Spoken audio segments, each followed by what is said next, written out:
Hello दोस्तों, टेस्टपुर के YouTube channel पर आप सभी का स्वागत है।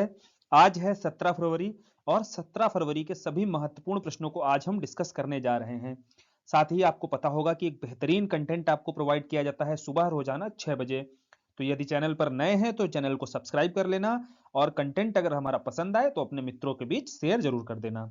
शुरू करते हैं बिना देर किए हुए आज के सभी महत्वपूर्ण प्रश्नों का डिस्कशन। पहला प्रश्न है आपका, साउंड टेक्नोलॉजी पर आधारित एंटी ड्रोन सिस्टम का विकास किस आईआईटी द्वारा किया गया है। यहां प्रश्न बनाया गया है भाई, वह आईआईटी बतानी है, लेकिन उससे पहले आपको एंटी ड्रोन सिस्टम समझ लेना चाहिए। जैसे मान लीजिए भारत की सीमा पर एक तरफ पाकिस्तान है और दूसरी तरफ चाइना है, ठीक है, और इसकी तरफ से ड्रोन अटैक होता है। जैसा आपने वर्तमान समय में देखा होगा, इसराइल फिलिस्तीन का जब वार हुआ तो फिलिस्तीन की तरफ से ड्रोन अटैक भी हुआ। अब इस ड्रोन अटैक से बचने के लिए हमारे पास क्या होना चाहिए? एंटी ड्रोन सिस्टम होना चाहिए। तो इसी संदर्भ में साउंड टेक्नोलॉजी पर आधारित जो एंटी ड्रोन सिस्टम विकसित किया गया है वह किस आईआईटी के द्वारा विकसित किया गया है? यहां उत्तर देना है आपको, और अब सही उत्तर होगा इसका आईआईटी जम्मू।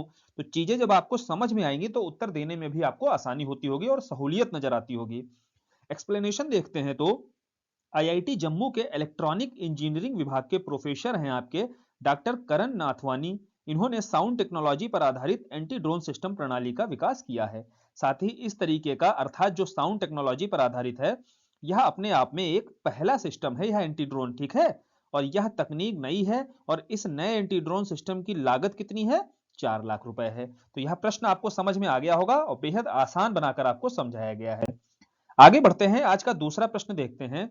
तो पूछ रहा है, उत्तर प्रदेश की मुख्यमंत्री कन्या सुमंगला योजना चर्चा में क्यों आई थी और क्यों चर्चे में आई थी? इसीलिए आपका यह प्रश्न बन गया है, क्योंकि इसका जो सालाना अनुदान है यह बढ़ाकर पूछ रहा है कितना रुपए कर दिया गया है। आप जानते हैं जब यह कन्या सुमंगला योजना थी, इसके तहत अभी तक 15,000 रुपए आपके सालाना प्रति वर्ष अर्थात प्रति वर्ष इसके तहत सरकार देती थी कन्याओं के लिए, ठीक है। अभी सरकार ने घोषणा की है कि अब सरकार 15,000 से बढ़ाकर कितने कर देगी? 25,000 रुपए करने जा रही है। और यह देखिए आपका अप्रैल से यह योजना लागू हो चुकी है, अर्थात 15,000 से अब 25,000 रुपए दिए जाएंगे प्रति वर्ष। क्लियर? और किस राज्य की यह योजना है? तो देखिए नाम में ही निहित है, उत्तर प्रदेश की मुख्यमंत्री कन्या सुमंगला योजना। और एक प्रश्न और आपका बनता है, कई एग्जामों में जैसे कोई योजना आती है और यदि सरकार की सफल योजना है, साथ ही उसको लेकर के कोई अपडेट हुआ है, जैसे इस योजना में अपडेट किया गया, योजना तो पुरानी होगी या, तो पूछ लेगा कि किस वर्ष से यह योजना शुरू हुई है। तो वर्ष 2019 से इस योजना का प्रारंभ हुआ है। आगे बढ़े अगले प्रश्न पर।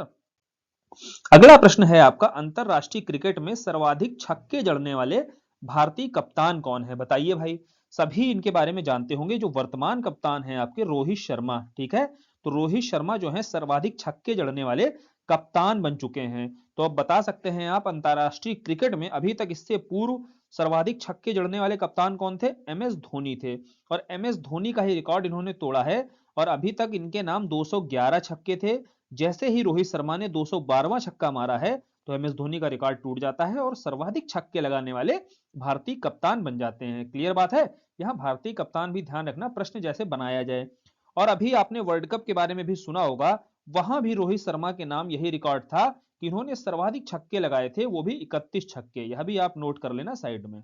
चलिए आगे बढ़ते हैं, इतना एक्सप्लेनेशन बहुत है। और यही देखिए आपका इधर दिया हुआ है, पहले digital India future skill summit का आयोजन कहां किया जा रहा है? तो यहां क्लियर तरीके से समझ में आया होगा, digital India future skill summit की बात हो रही है। तो यहां जितने भी बड़े बड़े पेशेवर उद्योगपति हैं वो सारे यहां पर जमा होंगे। और बोले कहां पर जमा होंगे? गुवाहाटी में। पिछली बार देखिए यह प्रश्न आया था और मैंने आपको आंसर देने के लिए कहा था, मोस्टली लोगों ने सही आंसर दिया था। देखिए यह जो समिट है इसका उद्घाटन कहां पर किया गया है? बोले गुवाहाटी में किया गया है। और इसका आयोजन इलेक्ट्रॉनिक और सूचना प्रौद्योगिकी मंत्रालय, तो आपको मंत्रालय भी ध्यान रखना है कौन सा है, इलेक्ट्रॉनिक और सूचना प्रौद्योगिकी मंत्रालय, और राष्ट्रीय इलेक्ट्रॉनिक एवं सूचना प्रौद्योगिकी संस्थान। क्लियर? तो एक इंस्टीट्यूट है और मंत्रालय है, इन दोनों के माध्यम से ही इसका आयोजन किया जा रहा है। और यहाँ पहले ही बता दिया, जो उद्योगपति हैं और शिक्षाविद हैं, इनके अतिरिक्त 1,000 से अधिक और लोग भी इसमें भाग ले रहे हैं। ठीक है, आगे बढ़े। आगे पूछ रहा है, किस केंद्रीय मंत्री ने बीएसई एक्सपो 2024 का उद्घाटन किया है? तो बताइए भाई, बीएसई एक्सपो आप जानते हैं, एक्सपो वगैरह क्या होता है भाई, जैसे एक्सपो वगैरह, कोई मान लीजिए फेयर ट्रेड वगैरह लगाना होता है या एक्सपोजिशन लगाने होता है, तो उसको ही शॉर्ट फॉर्म में जो एब्रीविएशन उसका एक्सपो होता है। ठीक है। अब यह बीएससी एक्सपो का उद्घाटन पूछ रहा है किस केंद्रीय मंत्री के द्वारा किया जा रहा है। तो यह एक्सपो आप अगर यह समझ लोगे ना इसका आयोजन किसके द्वारा हो रहा है, तो वहां से आपको मंत्री गेस करना बहुत आसान हो जाएगा। जैसे ऑप्शन आपके जयशंकर है, पीयूष गोयल है, ज्योतिराज सिंधिया है, अनुराग सिंह ठाकुर है। अब इसका जो आयोजन किया जा रहा है ब्रॉडकास्ट और मीडिया टेक्नोलॉजी पर आयोजन किया जा रहा है। ठीक है, ध्यान से सुनना। और ब्रॉडकास्ट इंजीनियरिंग सोसाइटी द्वारा, किसके द्वारा किया जा रहा है, ब्रॉडकास्ट इंजीनियरिंग सोसाइटी के द्वारा। और ब्रॉडकास्ट और मीडिया टेक्नोलॉजी पर इसका आयोजन हो रहा है। कहां पर आयोजन हो रहा है, इससे ज्यादा आपके लिए जरूरी क्या है भाई, वो तो आप समझ लीजिए भाई दिल्ली में हो रहा है। ठीक है, नई दिल्ली में, वो भी प्रगति मैदान में। जितने भी एक्सपो वगैरह लगते हैं ये सारे के सारे आपके देखिए प्रगति मैदान में ही नजर आएंगे। अब बात हो रही है, जब यह ब्रॉडकास्ट इंजीनियरिंग सोसाइटी के द्वारा इसका आयोजन किया जा रहा है, तो हमारे जो सूचना और प्रसारण मंत्री हैं वही यहाँ पर मौजूद होंगे, हैं जो उद्घाटन करेंगे। क्लियर। और आपको इतना तो पता ही होगा कि वर्तमान समय में हमारे सूचना और प्रसारण मंत्री कौन है, बोले अनुराग सिंह ठाकुर हैं। क्लियर। आगे बढ़े अगले प्रश्न पर। देखिए आपको क्वेश्चन को हल करना भी बताया जाता है, यदि नहीं आ रहा है तो कैसे आप क्वेश्चन के आंसर तक पहुंच सकते हो। देखिए पीएम मोदी किस राज्य में वीर लाचित बरफुकन की 125 फुट ऊंची प्रतिमा का अनावरण करेंगे। चलिए वीर लाचित बरफुकन को समझना है ना, थोड़ा पहले असम के बारे में समझ लेते हैं। असम के बारे में आप सभी जानते होंगे, एक समय पर यहां पर कौन सा साम्राज्य हुआ करता था, बोले अहोम साम्राज्य हुआ करता था। जब आप इतिहास वगैरह में पढ़ते होंगे तो अहोम विद्रोह भी पढ़ते होंगे, है ना। तो अहोम साम्राज्य का संबंध किससे है, किस राज्य से है, बोले असम से है। और इसी अहोम साम्राज्य के ही एक वीर हुए जिनका नाम था वीर लाचित बरफुकन। क्या नाम था, वीर लाचित बरफुकन। और इन्हीं बरफुकन की ही इन्हीं को ट्रिब्यूट देते हुए यह समझ लीजिएगा प्रधानमंत्री के द्वारा 125 फुट ऊंची प्रतिमा का अनावरण किया जा रहा है। क्लियर है। तो वीर लाचिन बरफुकन की कहानी इसलिए सुनाई ताकि आपको अगर राज्य भी पूछ रहा है, जैसे यहाँ राज्य पूछा गया, तो आप बताओ भाई अहोम राज्य के यहाँ सेनापति होते थे, और अहोम राज्य के सेनापति थे तो अहोम कहां पर है, असम राज्य में है। वही देखिए यहाँ एक्सप्लेनेशन में दिया हुआ है असम के जो मुख्यमंत्री हैं हिमंत बिश्वा, इन्होंने मार्च के पहले सप्ताह में जोरहाट असम में इनकी प्रतिमा का अनावरण करने के लिए प्रधानमंत्री नरेंद्र मोदी को आमंत्रित किया। और इनके बारे में बताया गया है वीर लाचिन जो हैं आपके अहोम साम्राज्य के सेनापति होते थे। ठीक है। और इनकी नेतृत्व क्षमता से ही प्रभावित होकर के इनको ट्रिब्यूट देते हुए यह प्रतिमा बनाई जा रही है। आगे बढ़ते हैं। तो सिक्किम सरकार ने किसके सहयोग से सिक्किम इंस्पायर पहल की शुरुआत की है। ठीक है। तो आपको बताना है भाई, जो सिक्किम सरकार के द्वारा सिक्किम इंस्पायर पहल की शुरुआत किसके द्वारा की जा रही है, सिक्किम सरकार के द्वारा की जा रही है। किसके सहयोग से की जा रही है, यह आपको देखिए बताना है। नीति आयोग है, वर्ल्ड बैंक है, एशियन डेवलपमेंट बैंक है, वर्ल्ड इकोनॉमिक फोरम है। चलिए इसका जवाब आप लोगों को देना है ऑप्शन में। इस तरीके से मैं कोशिश किया करूंगा, आपको एक क्वेश्चन दे दिया करूंगा जो आप लोग भी जवाब देंगे। ठीक है।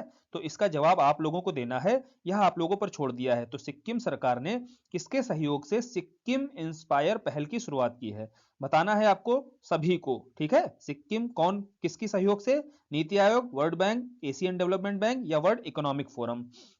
आगे बढ़ते हैं, अगला प्रश्न देखते हैं आज का। हाल ही में किस राज्य में कोमुरावेली रेलवे स्टेशन की आधारशिला रखी गई है।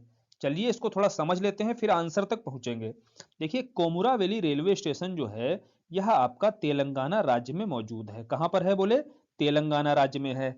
अब तेलंगाना राज्य में मौजूद तो है, लेकिन इसका जो उद्घाटन किया गया वहां पर हमारे पर्यटन मंत्री किशन रेड्डी थे। कौन है हमारे पर्यटन मंत्री, यह भी देखिए ध्यान से सुनिएगा, किशन रेड्डी थे। और मध्य प्रदेश के मुख्यमंत्री मौजूद थे, उनका नाम क्या है भाई, मोहन यादव। अभी हाल ही में यह मुख्यमंत्री बनाए गए हैं।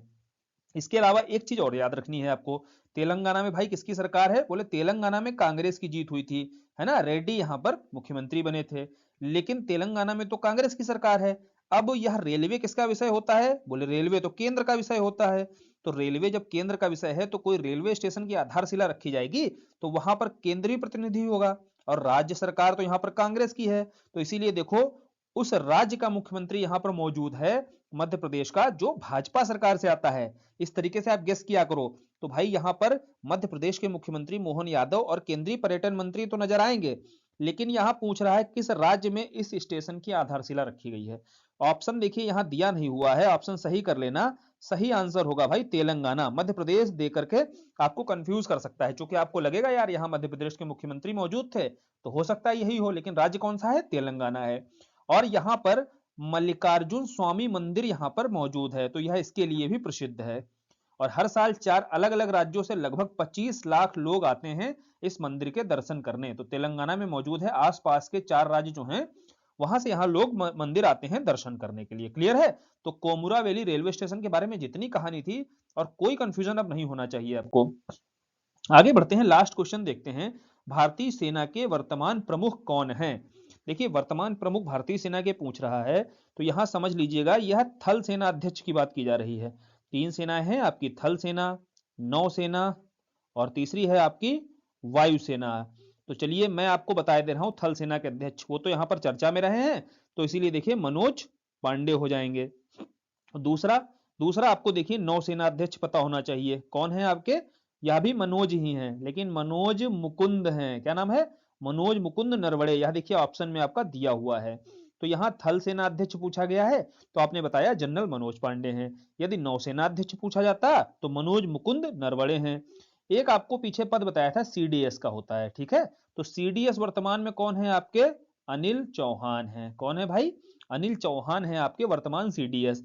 पहले जो सीडीएस रहे थे विपिन रावत रहे थे, जिनकी डेथ हो जाती है, हेलीकॉप्टर क्रैश होता है।